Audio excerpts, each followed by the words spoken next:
मेरे प्यारे देशवासियों, नमस्कार। 2 दिन पहले की कुछ अद्भुत तस्वीरें, कुछ यादगार पल अब भी मेरी आंखों के सामने हैं। इसलिए इस बार मन की बात की शुरुआत उन्हीं पलों से करते हैं। टोक्यो ओलंपिक्स में भारतीय खिलाड़ियों को तिरंगा लेकर चलते देखकर मैं ही नहीं, पूरा देश रोमांचित हो उठा। पूरे देश ने जैसे एक होकर अपने इन योद्धाओं से कहा, विजय भव, विजयी भव। जब ये खिलाड़ी भारत से गए थे तो मुझे इनसे गपशप करने का, उनके बारे में जानने और देश को बताने का अवसर मिला था। ये खिलाड़ी जीवन की अनेक चुनौतियों को पार करते हुए यहाँ पहुंचे हैं। आज उनके पास आपके प्यार और सपोर्ट की ताकत है। इसलिए आइए मिलकर अपने सभी खिलाड़ियों को अपनी शुभकामनाएं, उनका हौसला बढ़ाएं। सोशल मीडिया पर ओलंपिक खिलाड़ियों के सपोर्ट के लिए हमारा विक्ट्री पंच कैंपेन अब शुरू हो चुका है। आप भी अपनी टीम के साथ अपना विक्ट्री पंच शेयर करिए, इंडिया के लिए चीयर करिए। साथियों, जो देश के लिए तिरंगा उठाता है उसके सम्मान में भावनाओं से भर जाना स्वाभाविक ही है। देशभक्ति की ये भावना हम सबको जोड़ती है। कल यानी 26 जुलाई को करगिल विजय दिवस भी है। करगिल का युद्ध भारत की सेनाओं के शौर्य और संयम का ऐसा प्रतीक है जिसे पूरी दुनिया ने देखा है। इस बार ये गौरवशाली दिवस भी अमृत महोत्सव के बीच में मनाया जाएगा। इसलिए ये और भी खास हो जाता है। मैं चाहूंगा कि आप करगिल की रोमांचित कर देने वाली गाथा जरूर पढ़ें। करगिल के वीरों को हम सब नमन करें। साथियों, इस बार 15 अगस्त को देश अपनी आजादी के 75वें साल में प्रवेश कर रहा है। ये हमारा बहुत बड़ा सौभाग्य है कि जिस आजादी के लिए देश ने सदियों का इंतजार किया, उसके 75 वर्ष होने के हम साक्षी बन रहे हैं। आपको याद होगा, आजादी के 75 साल मनाने के लिए 12 मार्च को बापू के साबरमती आश्रम से अमृत महोत्सव की शुरुआत हुई थी। इसी दिन बापू की दांडी यात्रा को भी पुनर्जीवित किया गया था। तब से जम्मू कश्मीर से लेकर पुडुचेरी तक, गुजरात से लेकर पूर्वोत्तर तक देश भर में अमृत महोत्सव से जुड़े कार्यक्रम चल रहे हैं। कई ऐसी घटनाएं, ऐसे स्वाधीनता सेनानी जिनका योगदान तो बहुत बड़ा है लेकिन उतनी चर्चा नहीं हो पाई, आज लोग उनके बारे में भी जान पा रहे हैं। अब जैसे मोइरांग डे को ही लीजिए। मणिपुर का छोटा सा कस्बा मोइरांग कभी नेताजी सुभाष चंद्र बोस की इंडियन नेशनल आर्मी यानी आईएनए का एक प्रमुख ठिकाना था। यहाँ आजादी के पहले ही आईएनए के कर्नल शौकत मलिक जी ने झंडा फहराया था। अमृत महोत्सव के दौरान 14 अप्रैल को उसी मोइरांग में एक बार फिर तिरंगा फहराया गया। ऐसे कितने ही स्वाधीनता सेनानी और महापुरुष हैं जिन्हें अमृत महोत्सव में देश याद कर रहा है। सरकार और सामाजिक संगठनों की तरफ से भी लगातार इससे जुड़े कार्यक्रम आयोजित किए जा रहे हैं। ऐसा ही एक आयोजन इस बार 15 अगस्त को होने जा रहा है। ये एक प्रयास है राष्ट्रगान से जुड़ा हुआ। सांस्कृतिक मंत्रालय की कोशिश है कि इस दिन ज्यादा से ज्यादा भारतवासी मिलकर राष्ट्रगान गाएं। इसके लिए एक वेबसाइट भी बनाई गई है, राष्ट्रगान.in। इस वेबसाइट की मदद से आप राष्ट्रगान गाकर उसे रिकॉर्ड कर पाएंगे, इस अभियान से जुड़ पाएंगे। मुझे उम्मीद है आप इस अनोखी पहल से जरूर जुड़ेंगे। इसी तरह के बहुत सारे अभियान, बहुत सारे प्रयास आपको आने वाले दिनों में देखने को मिलेंगे। अमृत महोत्सव किसी सरकार का कार्यक्रम नहीं, किसी राजनीतिक दल का कार्यक्रम नहीं, यह कोटि कोटि भारतवासियों का कार्यक्रम है। हर स्वतंत्र और कृतज्ञ भारतीय का अपने स्वतंत्रता सेनानियों को नमन है। और इस महोत्सव की मूल भावना का विस्तार तो बहुत विशाल है। ये भावना है अपने स्वाधीनता सेनानियों के मार्ग पर चलना, उनके सपनों का देश बनाना। जैसे देश की आजादी के मतवाले स्वतंत्रता के लिए एकजुट हो गए थे, वैसे ही हमें देश के विकास के लिए एकजुट होना है। हमें देश के लिए जीना है, देश के लिए काम करना है। और इसमें छोटे छोटे प्रयास भी बड़े नतीजे ला देते हैं। रोज के कामकाज करते हुए भी हम राष्ट्र निर्माण कर सकते हैं। जैसे वोकल फॉर लोकल, हमारे देश के स्थानीय उद्यमियों, आर्टिस्टों, शिल्पकारों, बुनकरों को सपोर्ट करना हमारे सहज स्वभाव में होना चाहिए। 7 अगस्त को आने वाला नेशनल हैंडलूम डे एक ऐसा अवसर है जब हम प्रयास पूर्वक भी ये काम कर सकते हैं। नेशनल हैंडलूम डे के साथ बहुत ऐतिहासिक पृष्ठभूमि जुड़ी हुई है। इसी दिन 1905 में स्वदेशी आंदोलन की शुरुआत हुई थी। साथियों, हमारे देश के ग्रामीण और आदिवासी इलाकों में हैंडलूम कमाई का बहुत बड़ा साधन है। ये ऐसा क्षेत्र है जिससे लाखों महिलाएं, लाखों बुनकर, लाखों शिल्पी जुड़े हुए हैं।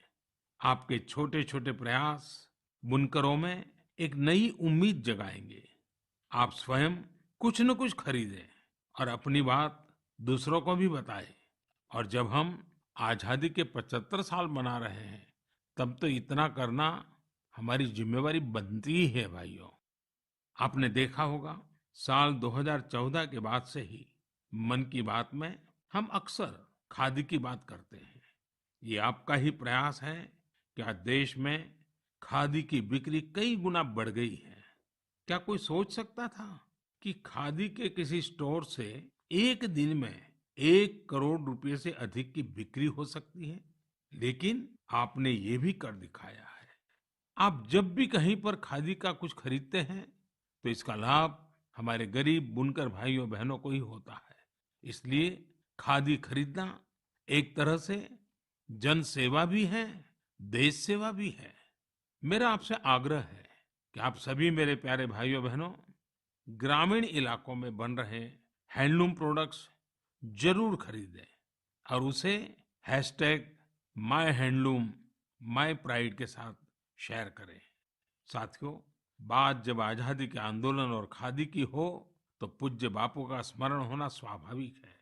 जैसे बापू के नेतृत्व में भारत छोड़ो आंदोलन चला था, वैसे ही आज हर देशवासी को भारत जोड़ो आंदोलन का नेतृत्व करना है।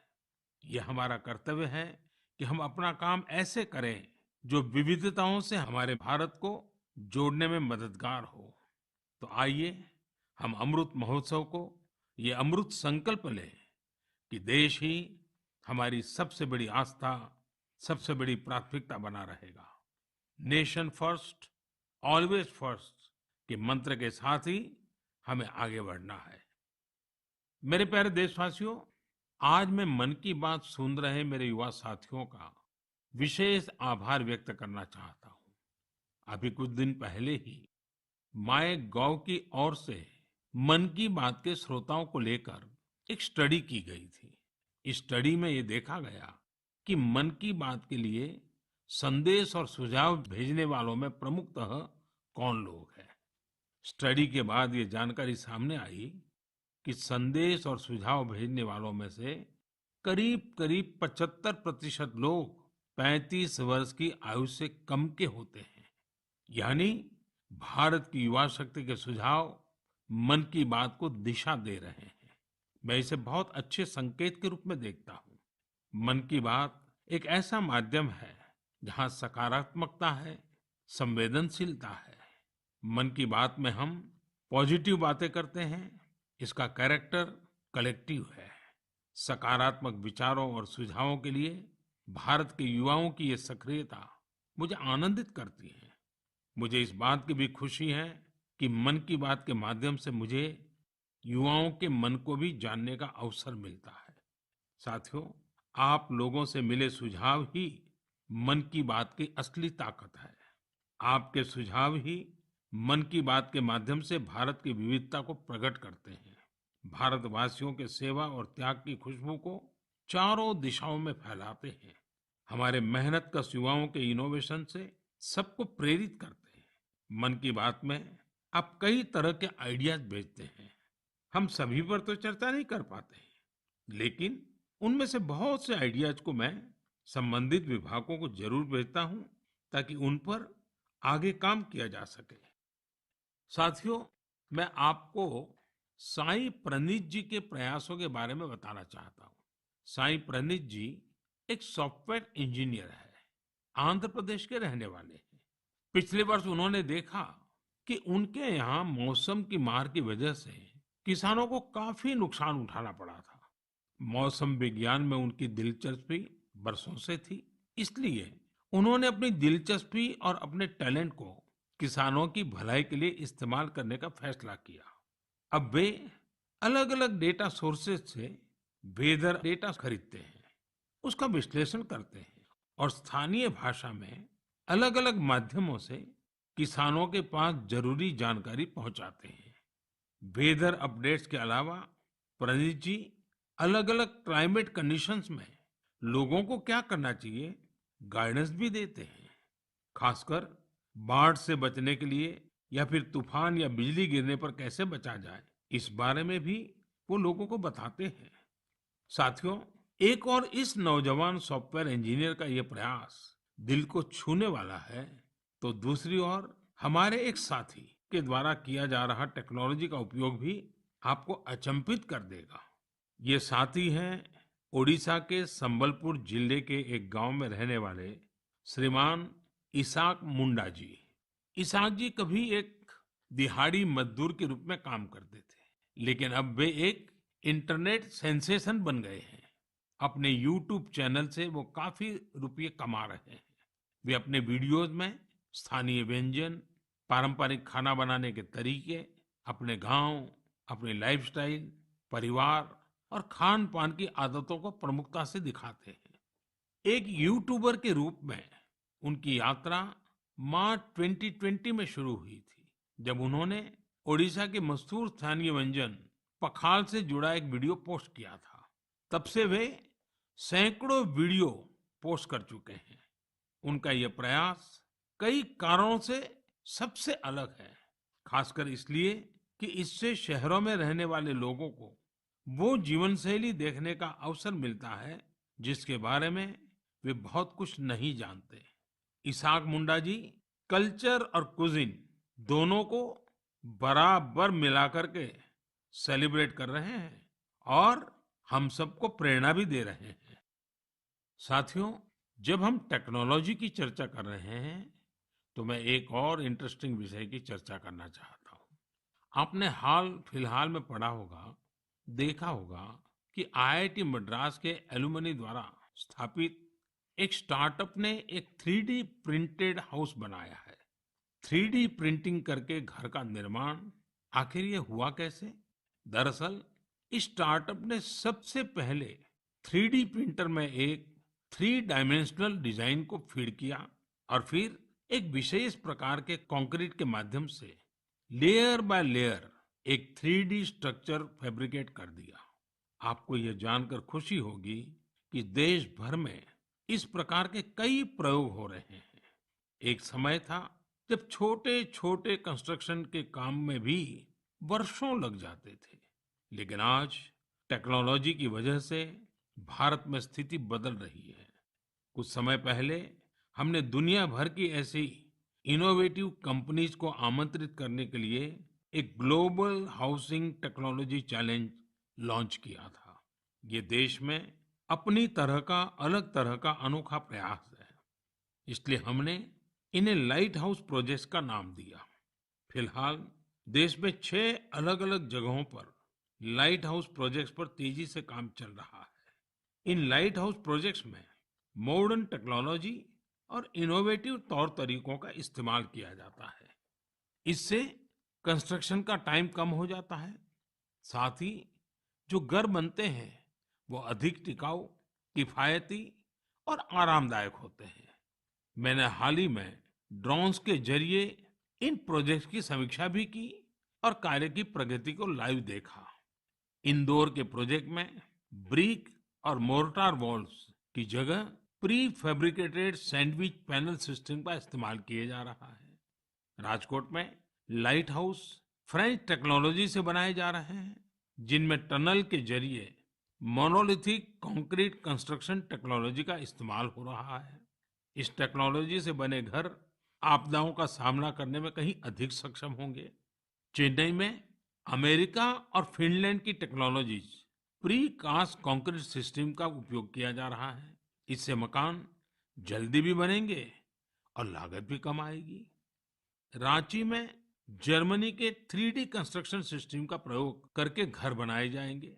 इसमें हर कमरे को अलग से बनाया जाएगा, फिर पूरे स्ट्रक्चर को उसी तरह जोड़ा जाएगा जैसे ब्लॉक टॉयज को जोड़ा जाता है।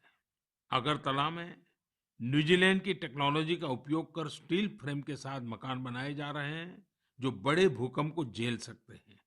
वहीं लखनऊ में कनाडा की टेक्नोलॉजी का इस्तेमाल किया जा रहा है।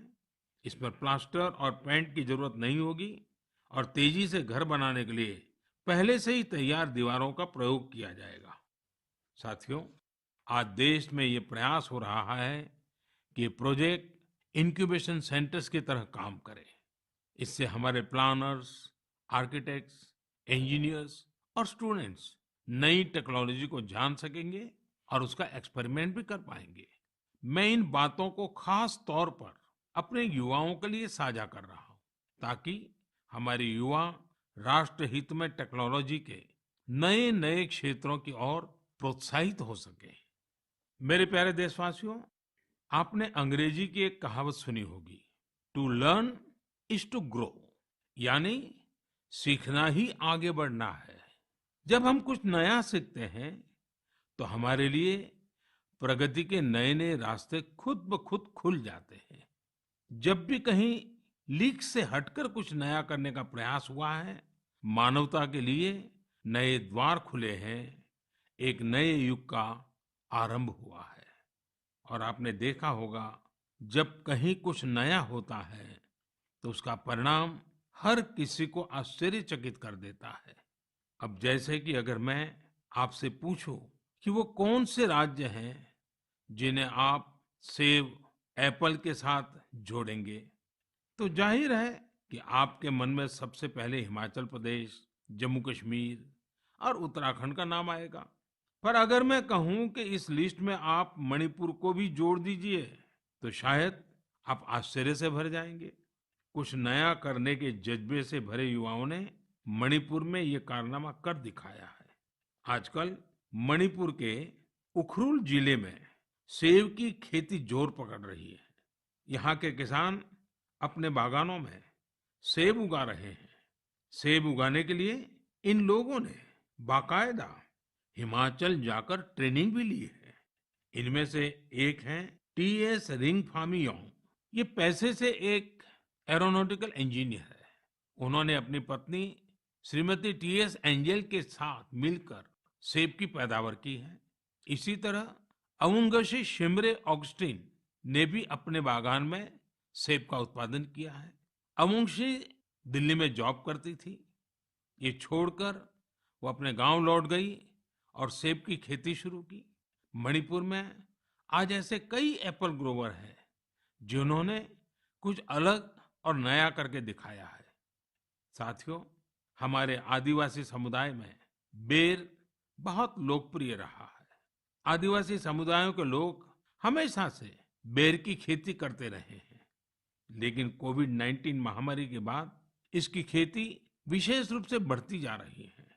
त्रिपुरा के उनाकोटी के ऐसे ही 32 साल के मेरे युवा साथी हैं विक्रमजीत चकमा। उन्होंने बेर की खेती की शुरुआत कर काफी मुनाफा भी कमाया है और अब तो लोगों को बेर की खेती करने के लिए प्रेरित भी कर रहे हैं। राज्य सरकार भी ऐसे लोगों की मदद के लिए आगे आई है। सरकार द्वारा इसके लिए कई विशेष नर्सरी बनाई गई है, ताकि बेर की खेती से जुड़े लोगों की मांग पूरी की जा सके। खेती में इनोवेशन हो रहे हैं तो खेती के बाय प्रोडक्ट्स में भी क्रिएटिविटी देखने को मिल रही है। साथियों, मुझे उत्तर प्रदेश के लखीमपुर खीरी में किए गए एक प्रयास के बारे में भी पता चला है। कोविड के दौरान ही लखीमपुर खीरी में एक अनोखी पहल हुई है। वहां महिलाओं को केले के बेकार तनों से फाइबर बनाने की ट्रेनिंग देने का काम शुरू किया गया। वेस्ट में से बेस्ट करने का मार्ग। केले के तने को काटकर मशीन की मदद से बनाना फाइबर तैयार किया जाता है, जो जूट या सन की तरह होता है। इस फाइबर से हैंडबैग, चटाई, दरी, कितनी ही चीजें बनाई जाती हैं।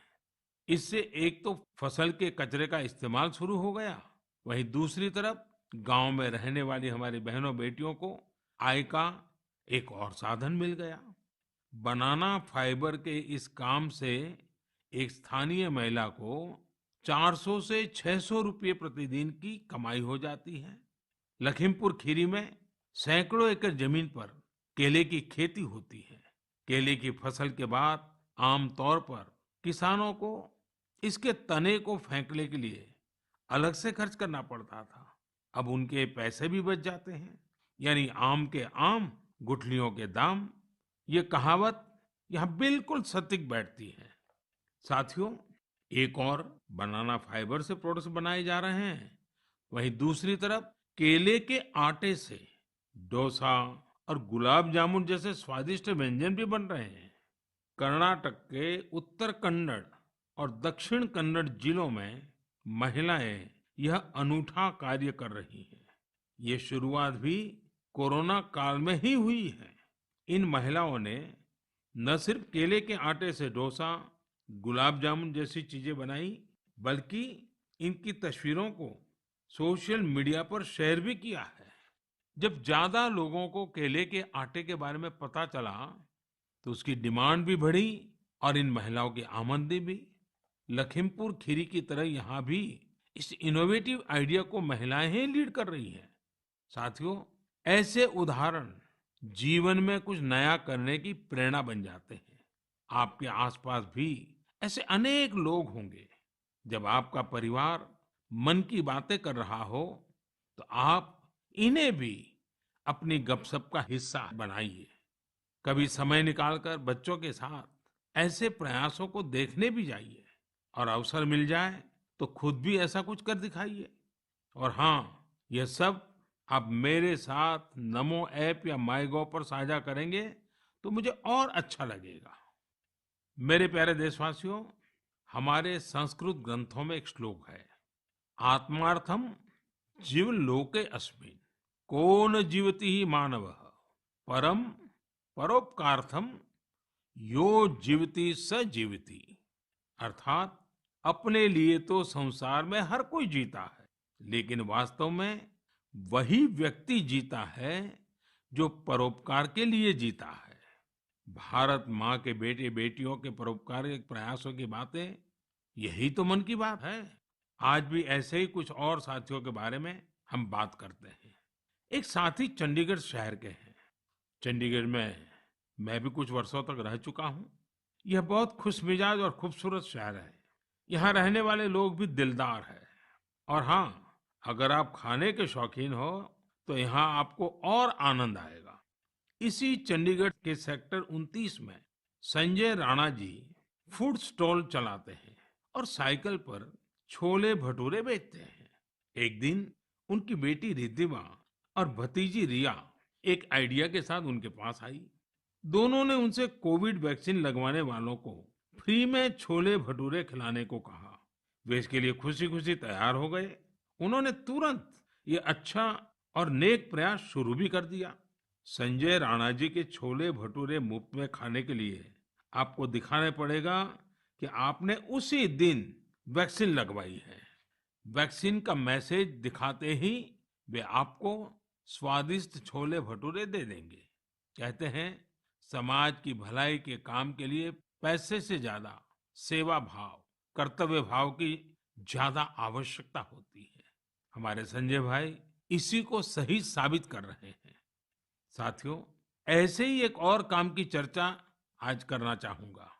ये काम हो रहा है तमिलनाडु के नीलगिरी में। वहां राधिका शास्त्री जी ने एम्बुरेक्स प्रोजेक्ट की शुरुआत की है। इस प्रोजेक्ट का मकसद है पहाड़ी इलाकों में मरीजों को इलाज के लिए आसान ट्रांसपोर्ट उपलब्ध कराना। राधिका कुन्नूर में एक कैफे चलाती है। उन्होंने अपने कैफे के साथियों से एम्बुरेक्स के लिए फंड जुटाया। नीलगिरी पहाड़ियों पर आज 6 एम्बुरेक्स सेवारत हैं और दूर दराज के हिस्सों में इमरजेंसी के समय मरीजों के काम आ रही है। एम्बुरेक्स में stretcher, oxygen cylinder, first aid box जैसी कई चीजों की व्यवस्था है। साथियों, संजय जी हो या राधिका जी, इनके उदाहरणों से पता चलता है कि हम अपना कार्य, अपना व्यवसाय, नौकरी करते करते भी सेवा के कार्य कर सकते हैं। साथियों, कुछ दिन पहले एक बहुत ही इंटरेस्टिंग और बहुत ही इमोशनल इवेंट हुआ, जिससे भारत जॉर्जिया मैत्री को नई मजबूती मिली। इस समारोह में भारत ने सेंट क्वीन केटेवान के होली रेलिक यानी उनके पवित्र स्मृति चिन्ह को जॉर्जिया की सरकार और वहां की जनता को सौंपा। इसके लिए हमारे विदेश मंत्री स्वयं वहां गए थे। बहुत ही भावुक माहौल में हुए इस समारोह में जॉर्जिया के राष्ट्रपति, प्रधानमंत्री, अनेक धर्मगुरु और बड़ी संख्या में जॉर्जिया के लोग उपस्थित थे। इस कार्यक्रम में भारत की प्रशंसा में जो शब्द कहे गए वो बहुत ही यादगार है। इस एक समारोह ने दोनों देशों के साथ ही गोवा और जॉर्जिया के बीच के संबंधों को भी और प्रगाढ़ कर दिया है। ऐसा इसलिए क्योंकि सेंट क्वीन केटेवान के ये पवित्र अवशेष 2005 में गोवा के सेंट ऑगस्टिन चर्च से मिले थे। साथियों, आपके मन में सवाल होगा कि ये सब क्या है, ये कब और कैसे हुआ? दरअसल ये आज से 400-500 साल पहले की बात है। क्वीन केटेवान जॉर्जिया के राजपरिवार की बेटी थी। 10 साल के कारावास के बाद 1624 में वो शहीद हो गई थी। एक प्राचीन पुर्तगाली दस्तावेज के मुताबिक सेंट क्वीन केटेवान की अस्थियों को ओल्ड गोवा के सेंट ऑगस्टिनियन कॉन्वेंट पे रखा गया था। लेकिन लंबे समय तक यह माना जाता रहा कि गोवा में दफनाए गए उनके अवशेष 1930 के भूकंप में गायब हो गए थे। भारत सरकार और जॉर्जिया के इतिहासकारों, रिसर्चर्स, आर्कियोलॉजिस्ट और जॉर्जियन चर्च के दशकों के अथक प्रयासों के बाद 2005 में उन पवित्र अवशेषों को खोजने में सफलता मिली थी। यह विषय जॉर्जिया के लोगों के लिए बहुत ही भावनात्मक है। इसलिए उनके हिस्टोरिकल, रिलीजियस और स्पिरिचुअल सेंटिमेंट्स को ध्यान में रखते हुए भारत सरकार ने इन अवशेषों का एक अंश जॉर्जिया के लोगों को भेंट में देने का निर्णय लिया। भारत और जॉर्जिया के साझे इतिहास के इस अनूठे पक्ष को संजोए रखने के लिए मैं आज गोवा के लोगों को हृदय से धन्यवाद देना चाहूंगा। गोवा कई महान आध्यात्मिक धरोहरों की भूमि रही है। सेंट ऑगस्टिन चर्च यूनेस्को की world heritage site, churches and convents of Goa का एक हिस्सा है। मेरे प्यारे देशवासियों, जॉर्जिया से अब मैं आपको सीधे सिंगापुर लेकर चलता हूं, जहां इस महीने की शुरुआत में एक और गौरवशाली अवसर सामने आया। सिंगापुर के प्रधानमंत्री और मेरे मित्र ली सेन लुंग ने हाल ही में रिनोवेट किए गए सिलाट रोड गुरुद्वारा का उद्घाटन किया। उन्होंने पारंपरिक सिख पगड़ी भी पहनी थी। यह गुरुद्वारा लगभग 100 साल पहले बना था और यहाँ भाई महाराज सिंह को समर्पित एक स्मारक भी है। भाई महाराज सिंह जी ने भारत की स्वतंत्रता के लिए लड़ाई लड़ी थी और ये पल आजादी के 75 साल मना रहे हैं तब और अधिक प्रेरक बन जाता है। दो देशों के बीच पीपल टू पीपल कनेक्ट उसे मजबूती ऐसी ही बातों, ऐसे ही प्रयासों से मिलती है। इनसे यह भी पता चलता है कि सौहार्दपूर्ण माहौल में रहने और एक दूसरे की संस्कृति को समझने का कितना महत्व है। मेरे प्यारे देशवासियों, आज मन की बात में हमने अनेक विषयों की चर्चा की। एक और विषय है जो मेरे दिल के बहुत करीब है। ये विषय है जल संरक्षण का। मेरा बचपन जहाँ गुजरा, वहाँ पानी की हमेशा से किल्लत रहती थी। हम लोग बारिश के लिए तरसते थे और इसलिए पानी की एक एक बूंद बचाना हमारे संस्कारों का हिस्सा रहा है। अब जनभागीदारी से जल संरक्षण, इस मंत्र ने वहाँ की तस्वीर बदल दी है। पानी की एक एक बूंद को बचाना, पानी की किसी भी प्रकार की बर्बादी को रोकना, ये हमारी जीवन शैली का एक सहज हिस्सा बन जाना चाहिए। हमारे परिवारों की ऐसी परंपरा बन जानी चाहिए जिससे हर एक सदस्य को गर्व हो। साथियों, प्रकृति और पर्यावरण की रक्षा भारत के सांस्कृतिक जीवन में, हमारे दैनिक जीवन में रचा बसा हुआ है। वहीं बारिश और मानसून हमेशा से हमारे विचारों, हमारी फिलॉसफी और हमारी सभ्यता को आकार देते आए हैं। ऋतु संहार और मेघदूत में महाकवि कालिदास ने वर्षा को लेकर बहुत ही सुंदर वर्णन किया है। साहित्य प्रेमियों के बीच ये कविताएं आज भी बेहद लोकप्रिय हैं। ऋग्वेद के पर्जन्य सूक्तम में भी वर्षा के सौंदर्य का खूबसूरती से वर्णन है। इसी तरह श्रीमद् भागवत में भी काव्यात्मक रूप से पृथ्वी, सूर्य और वर्षा के बीच के संबंधों को विस्तार दिया गया है। अष्टौ मासान् निपीतं यद भूम्याः च ओदमयं वसु स्वगोभिः मौक्तुम् आरेभे पर्जन्यः काल आगते। अर्थात सूर्य ने 8 महीने तक जल के रूप में पृथ्वी की संपदा का दोहन किया था। अब मानसून के मौसम में सूर्य इस संचित संपदा को पृथ्वी को वापस लौटा रहा है। वाकई मानसून और बारिश का मौसम सिर्फ खूबसूरत और सुहाना ही नहीं होता, बल्कि यह पोषण देने वाला, जीवन देने वाला भी होता है। वर्षा का पानी जो हमें मिल रहा है, वो हमारी भावी पीढ़ियों के लिए है। ये हमें कभी भूलना नहीं चाहिए। आज मेरे मन में ये विचार आया कि क्यों न इन रोचक संदर्भों के साथ ही मैं अपनी बात समाप्त करूं। आप सभी को आने वाले पर्वों की बहुत बहुत शुभकामनाएं। पर्व और उत्सवों के समय ये जरूर याद रखिएगा कि कोरोना अभी हमारे बीच से गया नहीं है। कोरोना से जुड़े प्रोटोकॉल आपको भूलने नहीं है। आप स्वस्थ और प्रसन्न रहें। बहुत बहुत धन्यवाद।